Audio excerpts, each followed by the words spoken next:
قل هذه سبيلي أدعو إلى الله على بصيرة أنا ومن اتبعني وسبحان الله وما أنا من المشركين. السلام علیکم ورحمۃ اللہ وبرکاتہ. الحمد للہ رب العالمین والصلاة والسلام علی سید الانبیاء والمرسلین وعلی آلہ وصحبہ اجمعین ومن تبعہم بإحسان الی یوم الدین. اما بعد. محترم ناظرین، سلسلے آداب زندگی میں روزانہ شام 5 بجے کی طرح آج ایک بار پھر آپ کا خیر مقدم ہے. محترم ناظرین، آج ہماری گفتگو کا جو موضوع ہے وہ ہے نماز کے آداب. یہ بتانے کی ضرورت نہیں ہے کہ نماز ہمارے دین میں کتنی اہم عبادت نہیں ہے. نبی درمیان فرق کرنے والی چیز نماز کو قرار دیا ہے. تو آج کے اس درس میں ہم نماز کا طریقہ نہیں بیان کر کے نماز کے متعلق کچھ آداب اور کچھ ضروری چیزیں انشاءاللہ آپ کے سامنے رکھیں گے. سب سے پہلی بات تو یہ یاد رکھیں ناظرین کہ نماز کے لیے طہارت ضروری ہے، نماز کے لیے باوضو ہونا ضروری ہے. تو نماز کے لیے اچھی طرح سے سنت کے مطابق وضو کریں. اللہ کے نبی صلی اللہ علیہ وسلم فرماتے ہیں یوم القیامت غر محجلین، میری امت کو جب قیامت کے دن بلایا جائے گا تو میری امت کے لوگ غر محجلین چمک رہے ہوں گے، ان کی پیشانیاں چمک رہی ہوں گی، ان کے ہاتھ اور پیر چمک رہے ہوں گے، من آثار الوضو، وضو کی وجہ سے. جو وضو کے اندر جن اعضاء کو انسان دھلتا ہے، ایک بندے مومن کے وہ تمام کے تمام اعضاء قیامت کے دن چمک رہے ہوں گے. اللہ کے رسول فرماتے ہیں فمن استطاع منکم ان یطیل غرته فلیفعل، تو تم میں سے جو آدمی اپنی اس چمک کو اور طویل کرنا چاہے اسے چاہیے کہ ایسا کرے. یعنی زیادہ سے زیادہ باوضو رہے اور نمازوں کی پابندی کرے تاکہ قیامت کے دن اس کی یہ چمک جو ہے زیادہ دیر تک برقرار رہے. دوسری اہم چیز یہ ہے محترم ناظرین کہ جب ہم نماز کے لیے جائیں مسجد میں یا گھر پہ نماز ہم ادا کریں تو نماز کے لیے ہم صاف ستھرے کپڑے پہن کر کے نماز ادا کریں. ایسا نہ ہو کہ میلے کچیلے اور جیسے تیسے کپڑے پہن کر کے ہم نماز کے لیے حاضر ہو جائیں. اللہ تعالیٰ نے قرآن کریم میں فرمایا یا بنی آدم خذوا زینتکم عند کل مسجد، اے آدم کی اولاد جب تم نماز کے لیے آؤ، جب تم مسجد میں آؤ تو اپنی زینت اختیار کر لو.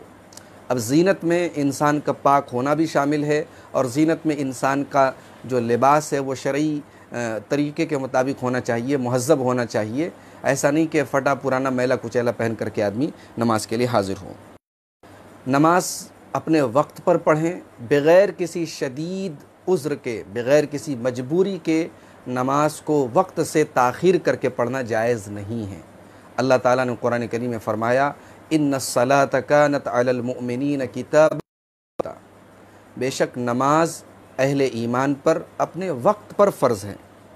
حضرت عبداللہ ابن مسعود رضی اللہ تعالیٰ عنہ نے نبی کریم صلی اللہ علیہ وسلم سے پوچھا کہ اے اللہ کے نبی ای العمل احب الی اللہ، اللہ تعالیٰ کو کون سا عمل سب سے زیادہ پسند ہے؟ تو پیارے رسول صلی اللہ علیہ وسلم نے فرمایا الصلاۃ علی وقتہا، وقت پر نماز ادا کرنا. پوچھا اس کے بعد کون سا عمل؟ آپ نے فرمایا بر الوالدین. اس کے بعد پھر پوچھا کون سا عمل؟ آپ نے فرمایا الجہاد فی سبیل اللہ. یہ بخاری اور مسلم کی متفق علیہ روایت ہے. تو محترم ناظرین، وقت کی پابندی کے ساتھ نماز پڑھیں اور جماعت سے نماز پڑھنا ضروری ہے. بغیر مجبوری کے آپ جماعت چھوڑ کر کے گھر پہ نماز پڑھیں، یہ جائز نہیں ہے، یہ ٹھیک نہیں ہے. اللہ کے من سمع النداء فلم یأتہ فلا صلاۃ لہ الا من عذر، جو آدمی اذان کی آواز سنے اور مسجد میں نہ آئے تو اس کی نماز نہیں ہوتی الا یہ کہ اس کو کوئی عذر ہو، کوئی مجبوری ہو.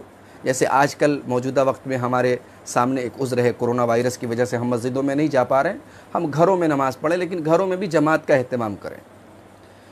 اسی طریقے سے محترم ناظرین، نماز کے آداب میں سے ایک چیز یہ بھی ہے کہ نماز سکون کے ساتھ پڑھی جائے، بہت بھاگم بھاگ نماز نہ پڑھی جائے، بہت فارمیلٹی پوری کرنے کے لیے اور جلدی بازی میں نماز نہ پڑھی جائے. نماز میں تعدیل ارکان، اطمینان اور سکون کے ساتھ تمام ارکان کا ادا کرنا بے حد ضروری ہے. اللہ کے نبی صلی اللہ علیہ وسلم کے ایک صحابی نماز پڑھتے ہیں اور تھوڑا جلد بازی میں نماز پڑھتے ہیں، تو پیارے نبی صلی اللہ علیہ وسلم ان سے 3 مرتبہ کہتے ہیں. پہلی مرتبہ کہتے ہیں جاؤ تم نے نماز نہیں پڑھی، پھر سے نماز پڑھو. وہ پھر سے نماز پڑھ کے آتے ہیں، پھر اللہ کے رسول کہتے ہیں جاؤ پھر سے نماز پڑھو. جب 3 بار ایسا ہو جاتا ہے تو وہ کہتے ہیں کہ اے اللہ کے رسول آپ ہی بتا دیجیے کہ میں کیسے نماز پڑھوں. تو اللہ کے نبی صلی اللہ علیہ وسلم ان کو پوری نماز کا طریقہ سکھاتے ہیں. اسی حدیث میں اللہ کے نبی فرماتے ہیں ثم ارکع، قیام کے بعد اور قرات وغیرہ کے بعد تم رکوع میں جاؤ، حتی تطمئن راکعا، اور اطمینان سے رکوع کرو.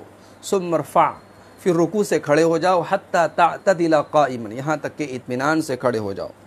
مسجد، پھر تم سجدہ کرو، حتی تطمئن ساجدا، اطمینان سے سجدہ کرو. ثم ارفع، پھر سجدے سے سر اٹھاؤ، حتی تطمئن جالسا، یہاں تک کہ اطمینان سے بیٹھ جاؤ. وفعل ذلک فی صلاتک کلھا، اور یہ کام تم ہر نماز کی ہر رکعت میں کرو، پوری نماز میں کرو. تو ناظرین یہ جو چیز ہے سکون سے نماز پڑھنا، یہ کوئی ایکسٹرا چیز نہیں ہے کہ کریں تو چلے گا نہیں کریں تو نہیں، کوئی دقت کی بات نہیں ہے. یہ ضروری ہے، یہ نماز کے ارکان میں سے ایک رکن کی تعدیل ارکان، اس لیے اس کے بغیر نماز نہیں ہوتی. پیارے نبی صلی اللہ علیہ وسلم نے ڈائریکٹ کہا کہ تمہاری نماز نہیں ہوئی. اس لیے یاد رکھیں، جلد بازی والی نماز نہ پڑھیں، سکون اور اطمینان کے ساتھ نماز پڑھیں، جو ہمارے نبی کی نماز کا طریقہ تھا. حضرت عبد الرحمن ابن شبل کہتے ہیں کہ اللہ کے رسول صلی اللہ علیہ وسلم نے منع فرمایا، نہا ان نقرۃ الغراب، کوے کی ٹھونگ مارنے سے. کوا جو ٹھونگ مارتا ہے، چونچ مارتا ہے زمین میں، پانی میں ایک بار مارتا ہے پھر فوراً چونچ اٹھا لیتا ہے. تو نمازی کا سجدہ ایسا نہ ہو، کوے کی ٹھونگ کی طرح نہ ہو. اور آگے آپ نے فرمایا وفتراش السبع، اور جانور کی طرح اپنے ہاتھوں کو نہ بچھایا جائے. کتے وغیرہ جیسے اپنے ہاتھوں کو بچھا لیتے ہیں کہنیوں سمیت، سجدے کی حالت میں کہنیوں سمیت اپنے ہاتھوں کو نہ بچھایا جائے، نہ مرد بچھائیں نہ عورتیں بچھائیں.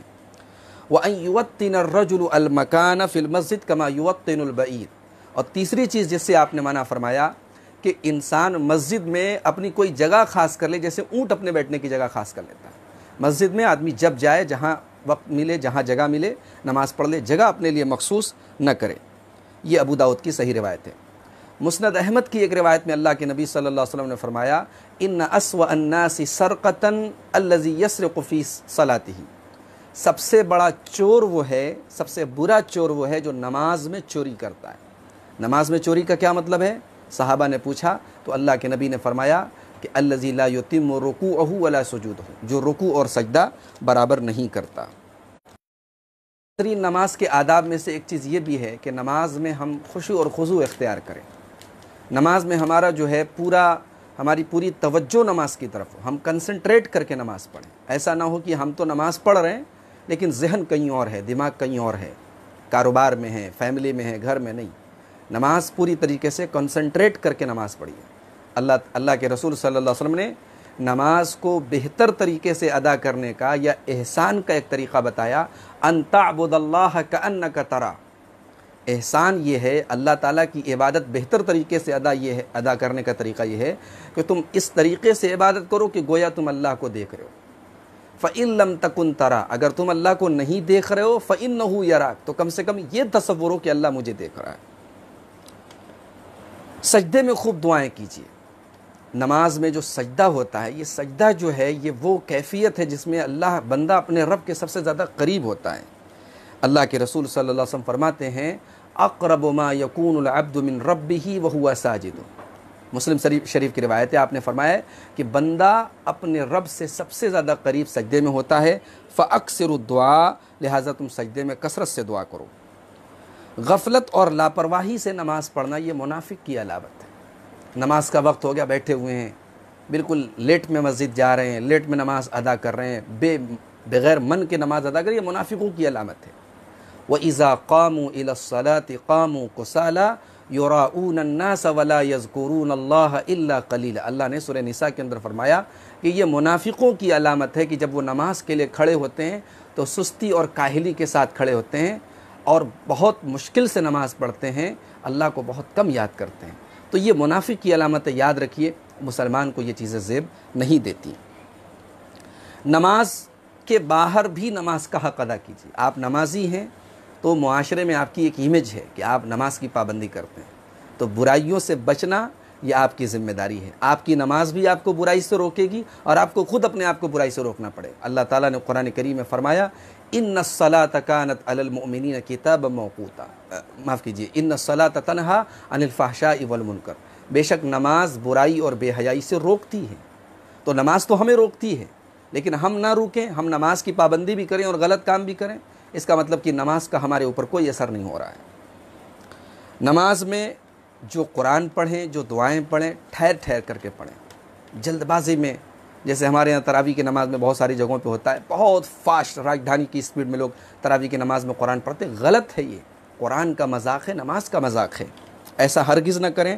نماز میں جو بھی دعائیں ہیں، جو بھی قرآن ہے، وہ ٹھہر ٹھہر کر کے آرام سے پڑھیں. نماز چھوڑ پکڑ کر کے نہ پڑھیں کہ چلو بھائی 2 ٹائم پڑھ لیا، 3 ٹائم غائب ہو گیا. پابندی سے پڑھیے. اللہ نے قرآن کریم میں فرمایا الا المصلین الذین هم علی صلاتهم دائمون، نمازی وہ ہیں جو اپنی نمازوں پر دوام برتتے ہیں، ہمیشہ نماز کی پابندی کرتے ہیں. سردی، گرمی، برسات، ہر موسم میں نماز کی پابندی کرتے ہیں. گھر میں، سفر میں، ہر جگہ نماز کی پابندی کرتے ہیں. سنن رواتب کا اہتمام کیجیے. 12 رکعت نمازیں ایسی ہیں جن پر جنت میں محل کا وعدہ کیا ہے اللہ کے رسول نے. ظہر کے پہلے 4 رکعت سنت، ظہر کے بعد 2 رکعت سنت، مغرب کے بعد 2 رکعت سنت، عشاء کے بعد 2 رکعت سنت اور فجر کے پہلے 2 رکعت سنت. یہ ٹوٹل 12 رکعت ہے جن کو سنن رواتب یا سنت مؤکدہ کہا جاتا ہے. ان کی پابندی کیجیے. جنت میں اپنے محل کا انتظام کیجیے. محترم ناظرین، جماعت اگر لگی ہوئی ہے تو جو صف بنتی ہے، صف بندی میں سنت کی پابندی کیجیے. قدم سے قدم ملا کر کے کھڑے ہوں، برابر کھڑے ہوں، آگے پیچھے نہ کھڑے ہوں. اللہ کے رسول نے اس کی بڑی تاکید کی ہے. آپ فرماتے ہیں سووا صفوفکم، اپنی صفوں کو سیدھا کرو. فإن تسویۃ الصفوف من اقامت الصلاۃ، اس لیے کہ صفوں کو سیدھا کرنا یہ نماز کو قائم کرنے کی قبیل سے ہے. نماز تب تک قائم نہیں ہوگی، نماز تب تک صحیح نہیں ہوگی جب تک صفیں صحیح نہیں ہوں گی. حضرت ابو مسعود رضی اللہ تعالیٰ عنہ کہتے ہیں کہ اللہ کے رسول صلی اللہ علیہ وسلم نماز میں ہمارے کندھے پکڑ کر کے درست کرتے تھے اور کہتے تھے استوو، سیدھے ہو جاؤ، ولا تختلفو، اور اختلاف مت کرو، آگے پیچھے مت ہو. فتختلف قلوبکم، ورنہ صف میں اختلاف پیدا ہوگا تو دلوں میں بھی اختلاف پیدا ہو جائے. صفوں کے بیچ میں جگہ بھی نہ ہو اور صف میں لوگ آگے پیچھے نہ کھڑے، برابر ایک لیول میں کھڑے ہوں. یہ اللہ کے رسول کی سنت ہے. حضرت انس کہتے ہیں کہ نبی صلی اللہ علیہ وسلم نے فرمایا اقیموا صفوفکم، اپنی صفوں کو سیدھا کرو. فإنی اراکم من وراء ظہری، میں اپنی پیٹھ کے پیچھے بھی دیکھتا ہوں. یہ اللہ کے نبی کا معجزہ تھا کہ نماز میں آپ اپنی پیٹھ کے پیچھے بھی دیکھتے تھے. وکان احدنا یلزق منکبہ بمنکب صاحبہ وقدمہ بقدمہ. حضرت انس کہتے ہیں کہ ہم میں سے ایک آدمی نماز میں اپنا کندھا اپنے ساتھی کے کندھے سے ملاتا تھا اور اپنا قدم اپنے ساتھی کے قدم سے ملاتا تھا. معلوم ہوا کہ کندھا اور قدم دونوں چیزیں نماز کے اندر بازو والے سے آپ کو سٹانا اور ملانا چاہیے. یہ پیارے رسول صلی اللہ علیہ وسلم کا طریقہ ہے، آپ کی سنت ہے. اور چونکہ اس سلسلے میں جو دلائل ہیں وہ عام ہیں، مردوں اور عورتیں دونوں، مرد اور عورت دونوں اس میں شامل ہیں، لہٰذا عورتیں بھی جب صف بندی کریں تو وہ بھی ان چیزوں کا خیال رکھیں. نماز کے آداب میں سے ایک چیز یہ بھی ہے التبکیر الی الصلاۃ، نماز کے لیے جلدی مسجد میں جائیں. اللہ کے پیارے نبی فرماتے ہیں لا یزال احدکم فی صلاۃ ما دام انتظر الصلاۃ، مسجد میں بیٹھ کر کے انسان جتنی دیر نماز کا انتظار کرتا ہے اتنی دیر وہ نماز میں رہتا ہے. آپ 5 منٹ پہلے پہنچ گئے، 10 منٹ پہلے پہنچ گئے، اس 10 منٹ کے بدلے اگر آپ کو 10 منٹ نماز پڑھنے کا ثواب مل رہا ہے بغیر پڑھے تو اس سے بڑھ کے کیا چاہیے. اور وہ قبولیت کا ٹائم ہوتا ہے، اذان اور اقامت کے بیچ میں دعا بھی قبول ہوتی ہے. تو ان اوقات کو ضائع مت ہونے دیجیے، نماز میں پہلے پہنچیے. نماز میں سکون اور وقار کے ساتھ آئیے، دوڑتے ہوئے بھاگتے ہوئے نہیں آئیے. اللہ کے رسول نے فرمایا اذا سمعتم الاقامہ، جب تم اقامت سنو فامشوا الی الصلاۃ، تو نماز میں چل کر کے آؤ. وعلیکم بالسکینہ، سکون کے ساتھ آؤ. والوقار، اور وقار کے ساتھ آؤ. ولا تسرعوا، اور جلد بازی کرتے ہوئے مت آؤ. فما ادرکتم فصلوا، جو نماز تم کو ملے پڑھ لو. وما فاتکم فاتموا، اور جو چھوٹ جائے پوری کر لو. محترم ناظرین، مسجد میں جب بھی آئیں اگر وقت ہے جماعت میں تو 2 رکعت نماز ضرور پڑھیں. 2 رکعت نماز پڑھے بغیر نہ بیٹھیں. پیارے نبی صلی اللہ علیہ وسلم فرماتے ہیں اذا دخل احدکم المسجد فلیرکع رکعتین قبل ان یجلس، جب تم میں سے کوئی مسجد میں آئے تو 2 رکعت نماز بیٹھنے کے پہلے ضرور پڑھے. یہ صحیح بخاری اور صحیح مسلم کی متفق علیہ روایت ہے.